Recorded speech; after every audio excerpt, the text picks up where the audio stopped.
அனைவருக்கும் வணக்கம். நான் உங்கள் மருத்துவர் மணிகண்டன். இன்னைக்கு சித்தர் வாழ்வியல் நெறிகள் அப்படிங்கிற தலைப்பில் சித்தர்கள் மேற்கொண்ட கட்டுமுறை மருந்துகள்லாம் பார்க்க போகிறோம். அதில் ஒரு கட்டுமுறை மருந்து தான் இன்றைய காலகட்டத்துக்கு முக்கியமாக தேவைப்படுது. அந்த கட்டுமுறையை தான் இப்போ இந்த பதிவில் நம்ம பார்க்க போகிறோம். அந்த கட்டுமுறைகள் பார்க்கறதுக்கு முன்னாடி இது யாருக்கெல்லாம் யூஸ் ஆகும் அப்படின்னு பார்க்கலாம். இன்றைய காலகட்டத்தில் டீனேஜர்ஸ்லேருந்து சராசரியாக 40 வயது அந்த இளம் வயதினருக்கிடையே ஒரு தலையாய பிரச்சனையாக இருக்கிறது தான் அந்த தலைமுடி உதிர்தல், இளநரை, பொடுகு, வழுக்கை. குறிப்பாக வழுக்கைங்கிறது ரொம்ப ரொம்ப அதிகமாகிட்டே போகுது. இப்போ பார்த்தீங்கன்னா காலேஜ்லேயே 20 வயசில் இருக்கிற ஆண்கள் இதுலேயே வழுக்கை விழுகிறது ரொம்ப அதிகமாகிடுச்சு. அவங்களுக்கு எல்லாத்துக்கும் பயம். பார்த்துக்கிறாங்க, நண்பா பாரு நண்பா இவர் ஏறிச்சு நண்பா. குறிப்பாக காட்டுறது எல்லாமே பார்த்தீங்கன்னா இந்த 2 வழுக்கையை தான் காட்டுறாங்க. அது இது வரைக்கும் ஏறிச்சு, சரி அது வந்துருமா அப்படின்னு சொல்லிட்டு. அதுக்கு என்ன பண்ணுறாங்கன்னா, வீட்டில் வெங்காயம் சின்ன வெங்காயத்தை எடுத்து தேய்ச்சிட்டே இருக்கிறது, நிறைய யூடியூப்ஸில் வீடியோ பார்க்குறது, என்ன பண்ணால் முடி முளைக்கும் அப்படிங்கிற மாதிரி நிறையா மாற்று மருத்துவ முறையை நாடிட்டுருக்காங்க. அந்த வகையில் நிறைய ஸ்கின் கேர் தெரப்பி வந்துருச்சு, ஸ்கின் கேர் ட்ரீட்மெண்ட் வந்துருச்சு, ஹேர் பிளான்டேஷனு, அதுக்கப்புறம் பிஆர்பி இது மாதிரி சொல்யூஷன், இது மாதிரி நிறையா மருத்துவ முறைகள், ஹேர் ஆயில், அதாவது hair shampoo, natural hair oil, herbals இது மாதிரி தேடி நிறையா போகிறாங்க. அந்த வகையில் வெளிப்புற தோற்றத்தை நல்லா வசீகரமாகவும் நல்லா அழகாகவும் வச்சுக்கிறது அப்படிங்கிறதுல ரொம்பவே மெனக்கடுறாங்க. அதனால் நிறையா பேர் ஹேர் ஆயில் வாங்கி யூஸ் பண்ணுறாங்க, சில பேர் ஹேர் ஆயில் வீட்லேயே செஞ்சு யூஸ் பண்ணுறாங்க. இது எல்லாமே ஒருத்தருக்கு முற்றிலுமாக பலன் தருமா அப்படின்னு கேட்டால் அதுதான் இல்லை. ஒரு 70% பேருக்கு முடி உதிர்வை தடுக்கும், கண்டிப்பாக அது தடுக்கும். மீதி 30% பேர்த்துக்கு அது கேட்காது.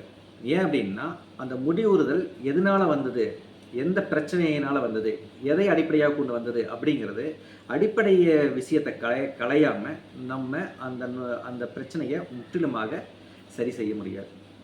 அடுத்தது வழுக்கையில் 100ல் ஒரு 2% பேர்த்துக்கு மட்டுமே ஒரு ரிசல்ட் கிடைக்குமே தவிர மற்ற எல்லாத்துக்கும் இந்த வழுக்கையில் முடிவு கிடைக்கிறது இல்லை. அதுக்கு காரணம் என்ன அப்படின்னு கேட்டால், நம்ம பேஸில் என்ன பிரச்சனை, எதனால் வழுக்கை விழுக ஆரம்பிச்சது அப்படிங்கிறது தான் பிரச்சனை. இது முக்கியமாக சொல்லப்படுற ஒரு பிரச்சனை நம்ம ஏற்கனவே சொன்ன மாதிரி தான், முடி சார்ந்த முடி உதிர்தல், வழுக்கையாகட்டும், இளநரையாகட்டும், பொடுகாகட்டும், இந்த காரணங்கள் பிரச்சனைகள் உருவாக என்னென்ன காரணங்கள் இருக்குதுன்னு பார்க்கலாம். நார்மலாகவே சத்து குறைபாடு, அதாவது நம்மளுக்கு சத்தே கம்மியாக இருக்கும், லோ அனிமிக், அதாவது பிளட்டு கவுண்ட் கம்மியாக இருக்கிறதுனால வர்றது ஒன்று சத்து குறைபாடு. 2வது, சத்து கரெக்டாக தான் இருக்குது, ஆனால் சத்து சரிவர வேர்க்காலுக்கு போகலை.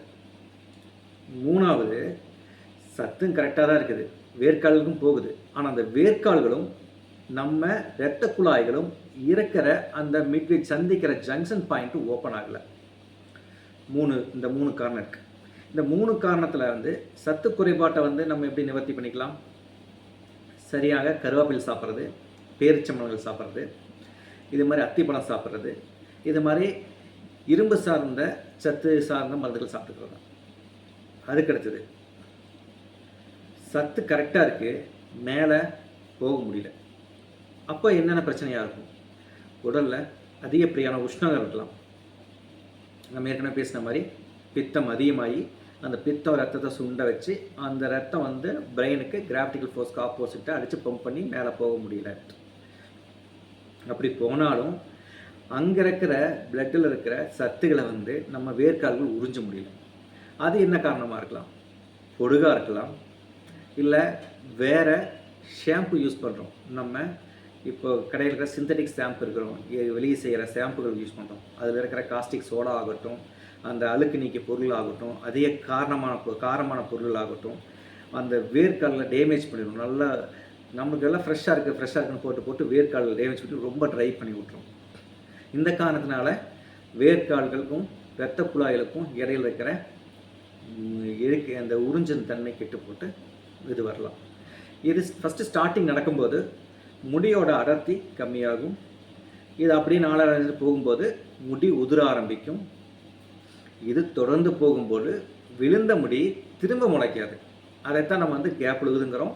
அது அடுத்த நாள் காலமாகும்போது அது வழுக்கையாக மாறும். இப்போ இந்த ப்ராசஸ் தான் நம்ம முடி உதிரில் நிற்கும். இந்த ப்ராசஸில் நம்ம எந்த வகையான பாதிப்புனால நம்மளுக்கு முடி உதிருது, முடி இளநரை வருது, முடி வழுக்கையாகுது அப்படிங்கிற இதை முதல்ல சொல்யூஷனை ஃபைண்ட் அவுட் பண்ணணும். இதை காரணங்களை தெரிஞ்சுட்டு அதுக்கு உண்டான மருந்துகள் எடுத்தால் மட்டும்தான் நம்ம முடி உதிர்றதில் வழுக்கையும் நிற்பாட்ட முடியும். ஒரு பிரச்சனை வந்து உணவு பழக்க வழக்கம். ரெண்டாவது பெற்றோருடைய இருக்கிற ஜீன் பண்பு. நம்ம பெற்றோர்லேருந்து அப்பாவுக்கு சொட்டை இருக்குது அப்படின்னா, வழுக்கை இருக்குது அப்படின்னா, நம்ம இளவயதுக்காருக்கும் வழுக்கை வந்துடும். அது முதல்ல வந்து உணவு பழக்க வழக்கம், ரெண்டாவது ஜீன், அதுக்கடுத்து போதிய பராமரிப்பு இல்லாதது. இந்த 3 விஷயத்தினால தான் வந்து இளவயதில் முடி உதிர்றதாகட்டும் வழுக்கையாகட்டும் இது நடக்கிறது. சாதாரணமாகவே முடி உதிருது அப்படின்னா நீங்கள் ரொம்ப கவலைப்படாதீங்க. எடுத்தோன்னே நம்ம பசங்க அதை கஷ்டப்படுறது என்ன அப்படின்னா, முடி உளுந்துருச்சு அவ்வளோதான், விழுந்துருமா அப்படின்னு சொல்லி அதுவே ஒரு ஸ்ட்ரெஸ் ஆகி அதை பற்றியே ஃபீல் பண்ணிகிட்டே இருக்காங்க. சாதாரணமாக நீங்கள் உங்களுக்கு முடி உழுக ஆரம்பிச்சதுன்னா குறைந்து 6 வருடங்கள் ஆகும். உங்களுக்கு நிறைய கேப் தெரியுது. அதனால நீங்கள் முடியை பற்றி கவலையே படாதீங்க. வாழ்க்கைங்கிறது முடிய ஒரு 20 வருஷம் 30 வருஷம் வரைக்கும் நம்மளுக்கு இருக்குது, ப்ராசஸ் இருக்குது, முடி இருக்குது. அதனால ஷார்ட் டைமில் உடனே இன்றைக்கி முடி கொட்டுது அடுத்த மாதம் எல்லா முடியும் போட்டுருமா அப்படின்னா அது முடியாது. குறைஞ்சது 6 வருடங்கள் ஆகும் உங்களுக்கு கேப் இருக்குது. அதனால் முடி உறுதல் இருக்குது அப்படின்னா இது தற்காலிக பிரச்சனை தான். அதை வந்து லாங் டைம் பிரச்சனையாக கொண்டு போய்க்காதீங்க. அந்த தற்காலிக பிரச்சனைக்கு என்னென்ன தீர்வுகள் எடுக்க முடியுமோ அந்த மருத்துவ முறை நீங்கள் கடைபிடிச்சிங்கன்னா முடி உதிரலை வந்து அறவே நம்ம கருத்து நிறுத்திக்கலாம். அடுத்து உணவு பழக்க வழக்கங்கள். அப்போது இன்றைய காலகட்டத்தில் சாப்பிட்ற உணவுகள் எல்லாமே ரொம்ப துரிதமான உணவுகள். எல்லாத்துலேயும் காரங்கள் இருக்கும், உப்புகள் அதிகமாக இருக்கும். நம்ம பார்த்தோம்னா எல்லா இதுலையும் உப்புகள் இருக்கும். அந்த சுவை ஊட்டிங்கிற உப்பாகட்டும், காரசாரமாக சாப்பிடுவோம், புளிப்பு சுவை அதிகமாக சாப்பிடுவோம். இது எல்லாமே என்ன பண்ணும் அப்படின்னா உடலில் இருக்கிற பித்தத்தை அதிகப்படுத்தும், அதிகப்படியான உஷ்ணத்தை அதிகப்படுத்தும். இப்போ அதிகப்படியான உஷ்ணம் அதிகமாகிறது என்ன ஆகுன்னா உடல் உறுப்புகளை வேகமாக வேலை செய்ய வைக்கும். அந்த வேகமான வேலைப்பாடு என்ன ஆகும், ஒரு உஷ்ணத்தை கிரியேட் பண்ணும். அந்த உஷ்ணத்தை சரிபுற நம்ம வெளியேற்றணும். சரியாக வெளியேற்ற முடியல அப்படின்னா அந்த உஷ்ணம் உள்ளேயே தங்கிக்கும், உடம்புக்குள்ளேயே தங்கிக்கும். அதுதான் எப்போ பார்த்தாலும் சூடாகவே இருக்கும் அப்படின்னு சொல்லிட்டு அந்த உள்ளுறுப்புகளில் இருக்கிற உஷ்ணம் தங்கியே இருந்து உள்ளுறுப்புகளையும் வீங்க வைக்கும். ஓகேங்களா? அதாவது ஒரு குக்கரில் அரிசி போட்டு ஹீட் பண்ணுறோம், அந்த சூடு உள்ளேயே இருந்ததுன்னா அரிசி வந்து சாதமாக மாறும். இதே நம்ம உடம்புக்குள்ளே உஷ்ணம் உள்ளே இருந்ததுன்னா என்ன பண்ணும் நீங்களே நினச்சிக்கங்க. அந்த உஷ்ணத்தை ப்ராப்பராக வெளியே எடுத்துட்டோம்னா நம்மளுக்கு உடலில் நோய் கிடையாது. நம்ம எல்லாரும் பேசிக்குவோம், உடலில் யாரை தொட்டு பார்த்தாலும் எனக்கு உஷ்ண உடம்பு, எனக்கு ஹீட் பாடி, எனக்கு பித்தம் அதிகமாக இருக்கிறதுன்ட்டு. ஸோ அந்த உணவு பழக்க வழக்கங்களில் கூடுமான வரைக்கும் நம்ம வந்து அதிகப்படியான உப்பு சார்ந்த உணவுகளை குறைக்கணும், காரம் சார்ந்த உணவுகளை குறைக்கணும். மெயினாக வந்து ஃபாஸ்ட் ஃபுட்டு, துரித உணவுகளை வந்து குறைக்கணும். அது குறைச்சிட்டோம் அப்படின்னா நம்மளுக்கு இந்த பித்தத்தினையே சமநிலைப்படுத்தலாம். சரி, அதிகப்படி இப்போ இருக்கிற பித்தத்தை எப்படி குறைக்கிறது? அதுக்கு தான் சொல்கிறோம் இந்த போகரோட மூலிகை குளியல் சூரணம், அது பஞ்சகற்ப குளியல் சூரணம். இந்த பஞ்சகற்ப குளியல் சூரத்தில் 5 வகையான பொருட்கள் கலந்துருக்குது.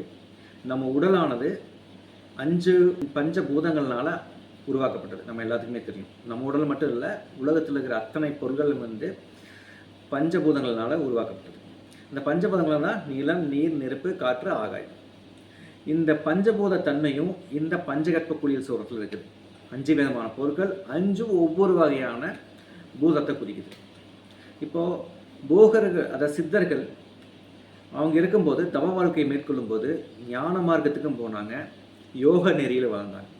அப்போது ரொம்ப ஞான மார்க்கத்துக்கு போகும்போது தியானங்கள் ரொம்ப அதிகப்படும் போது மூலாதார சூடு உருவாகும். அந்த மூலாதார சூடு, அதாவது அந்த குண்டலினி சக்தியை மூலாதாரத்தில் இருந்து சகசார வரைக்கும் நம்ம ஆதார சக்கர வரைக்கும் மேலே ஏற்றுவாங்க. அப்போது உருவாகும் அபரிவிதமான அந்த உஷ்ணத்தை வந்து எப்படி தீர்த்துட்டாங்க, சரி செஞ்சாங்கன்னா இந்த பஞ்சகற்ப குளியல் சூரணத்தை குளிரும். இந்த பஞ்சகற்ப சூரணம் எதுக்கெல்லாம் நம்ம பயன்படுத்துகிறோம் அப்படின்னா, ஒரு கொடிய நோய் இருக்குது, அந்த நோயை ஆரம்பிக்கிறோம், அதுக்கு உடம்பை க்ளீன் பண்ணுறோம். ஓகேங்களா? அது பஞ்சலோக சுத்தி, 50 சுற்றி பண்ணுற மாதிரி அதுக்கு சுற்றி பண்ணுற ஒரு முறை தான் வந்து அந்த பஞ்சகற்ப குளியல் சூரணத்தை கொடுக்குறோம்.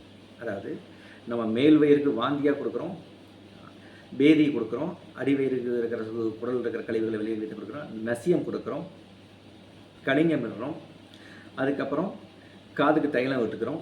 அதே மாதிரி உடலில் இருக்கிற உஷ்ணத்தை குறைக்கிறதுக்காக நம்ம தோல் இருக்கிற கழிவுகளை வெளியேற்றுறதுக்காக நம்ம கொடுக்குறது தான் பஞ்சகற்ப குளியல் சூரணம். இந்த சூரணத்தை அளவுகள் வந்து நான் கீழே சொல்கிறேன். இப்போ என் முன்னாடி வச்சுருக்கிற 5 விதமான பொருட்களோட அளவுகள் சொல்கிறேன். இந்த சூரணத்தை நாட்டு மருந்து கடையிலே கிடைக்கும். நீங்கள் வாங்கி குறிப்பிட்ட அளவுப்படி தயார் செஞ்சு கொள்ளலாம். இல்லை அப்படின்னா ரெடிமேடாகவும் கிடைக்கிது, நீங்கள் வாங்கி ரெடி பண்ணிக்கலாம். 1 டம்ளர் பாலை நல்லா கொதிக்க வச்சுக்கோங்க. கொதிக்க வச்சு சூடு மிதமான சூடு இருக்கும்போது 1 ஸ்பூன் பொடியை அந்த பாலில் போட்டு கலக்கிடுங்க. கலக்கிட்டு அதை எடுத்து வச்சுட்டு கையில், அதாவது விரல்கள் படுற மாதிரி தொட்டு தொட்டு நமக்கு அப்படியே நம்ம தோல் படுற மாதிரி இங்கேயே தேய்ச்சி விட்டே வாங்க. தேய்ச்சி விட்டு ஒரு மணி நேரம் கழித்து நம்ம சீயக்காய் தேய்ச்சி குளிக்கிறோம்.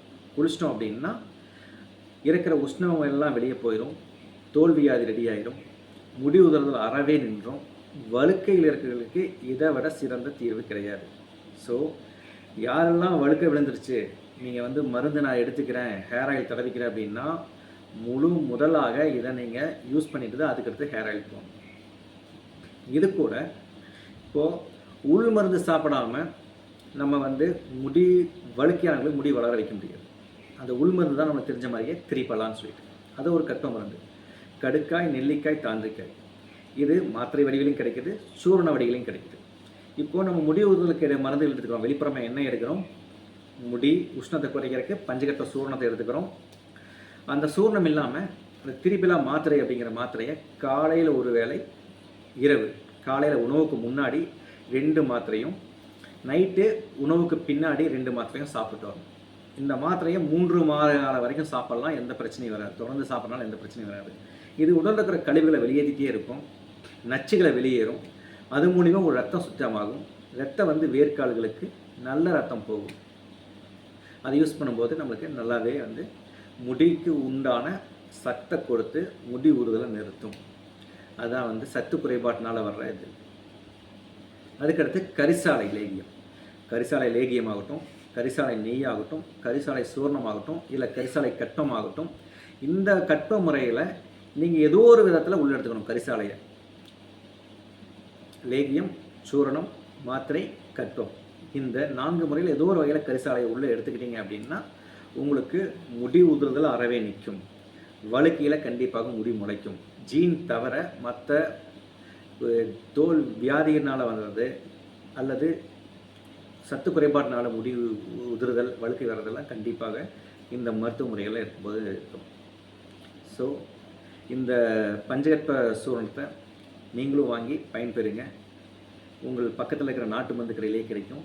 நீங்கள் அதை வாங்கி யூஸ் பண்ணுங்கள். ஏதாவது சந்தேகங்கள் இருந்தது அப்படின்னா கமெண்ட்டில் சொல்லுங்கள். உங்களுக்கு ஃப்ரீயாக இருக்கும்போது உங்களுக்கு பதில் கொடுக்குறேன். நன்றி. இப்போது சித்தர்கள் வாழ்வியல் நெறிகள் அப்படிங்கிற தலைப்பில் நம்ம ஒரு கட்டுமுறை மருந்துகளை பார்த்துட்டோம். இந்த கட்டுமுறைகள் தொடர்ந்து அது சம்பந்தமான ஒரு கூந்தல் தைலம் எப்படி தயார் பண்ணணும் அப்படின்னு சொல்லிட்டு, முடிஞ்சால் என்னோடய குரு, எனக்கு மருத்துவத்தை தொட்டு காட்டிய அந்த குருவும் இணைஞ்சுக்குவார் அந்த கூந்தல் தைலம் செய்ய முறையை. அதை உங்களுக்கு அடுத்த பதிவில் நான் பதிவு பண்ணுறேன்.